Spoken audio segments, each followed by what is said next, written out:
Maura Kolb is president of Dryden Gold, and she's back in our studio to tell us more about recent market updates by the company. Now, Maura, talk to us first about the news on Hyndman that was just reported. Spoiler for our listeners, there is a new gold discovery here. Break down the news first and also tell us what follow-up will look like. We're super excited about this. I mean, we made this discovery back in 2023. It was part of our reconnaissance program. We found a 13 gram per ton sample. We followed up the last 2 summers on this, and to actually have one of the veins with some shearing outcrop and be able to get a channel sample across, almost 3 meters of 23 grams. That's pretty incredible for a new discovery right on surface. So follow-up plans are in the works right now. We're looking at a small drill program. We did get the drill permits earlier this year for Hyndman so that we could be kind of guns blazing as soon as we got this program back. So we're looking at between 4 to 6 holes to test the continuity of this vein and shearing. And really what's cool about this is we have this long granodiorite intrusion. It's about 4 kilometers long. On 2 different exposures, we've seen this kind of veining at the northern contact and the southern contact. So we may have 2 different continuous zones on the contacts. And that's what we're really excited about testing with the drill bits. So yeah, we're just working on that right now, seeing if we can fit it into the rest of this year or if it'll be early next year. And if I remember correctly, Hyndman is actually pretty close to your heart in terms of the targets you and the Dryden team has been working on. Absolutely. I mean, it's so fun to have made a discovery ourselves. And that was one of the first things we found here on the property that was brand new. So it's a pretty cool, I love the location. I mean, this is literally, another Hemlo sort of situation where it's right off the highway. As you drive into the property, you have to cross the rail line, the power line, the natural gas. I mean, this couldn't be in a better location, and so it's just a cool thing to have on our plate right now. Yeah. Well, moving on, let's also talk about Sherridon. This is your property south of the Gold Rock camp. I'm going to throw up a little visual here for us to see this laid out across your properties. But what's the plan here in moving forward to unlock value in your drill program in 2026 here at Sherridon? So Sherridon, we were pretty excited about this. Surface samples historically, range from 617 grams per ton, and I've been out to that outcrop several times, and it's a small vein in this altered, mafic flows, basically. So last summer we did mapping there to get a better handle on the geologic setting.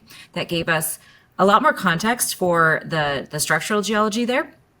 And so this target's interesting because we knew there was some high grade, some more kind of Archean lode gold in those veins. But what we hypothesized but weren't sure we'd encounter was this really broad, lower grade mineralization. And I mean, some of the results this early stage that we've gotten from the first 3 holes, 136 meters of almost, of 0.2. Okay, that's not quite economic, but it certainly speaks to something very, very different and quite broad. And so right now we just have the gold assays back for those 3 holes, and we're waiting for the geochemistry to come in to see, what other metals might be associated with this. If we can vector in on, the fluid source. There's a couple possibilities for that. There are these ultramafic units within the Sherridon area. That's what we believe is creating the geophysical anomaly. That is 5 kilometers long, I should mention. And then just off the highway, so to the south of us, less than a kilometer, are these big granitoid intrusions that would have been a heat source and a fluid source. So anyway, it's a very different beast. So the process for us to kind of continue to explore it and see what it can be, see if it's economically viable, will be to get the geochemistry back. We're actually relogging the holes that are in the region. We had done a little bit of that last summer, but we looked at the holes that we could find between these 3 holes that we drilled this year. And we're seeing if the low-grade mineralization is continuous in those. That wasn't our initial target here, was to, try to figure what this type of deposit model really is. So that's going on right now. And then once we get the geochemistry, we'll be able to see potential fluid sources. And we're looking at where we can target this further along strike to see just how big it is. And if the higher grade portions, like the 19 meters at 1.2 to 8 grams, because that's a pretty favorable economic result, where if we can target those. So yeah, it's nice. We have so many cool things going on right now from all the regional work coming in.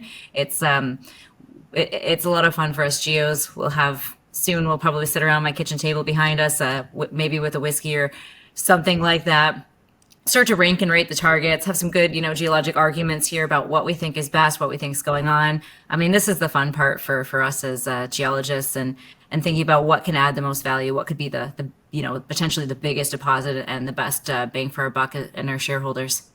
And can you also comment on what financing looks like for Dryden at the moment?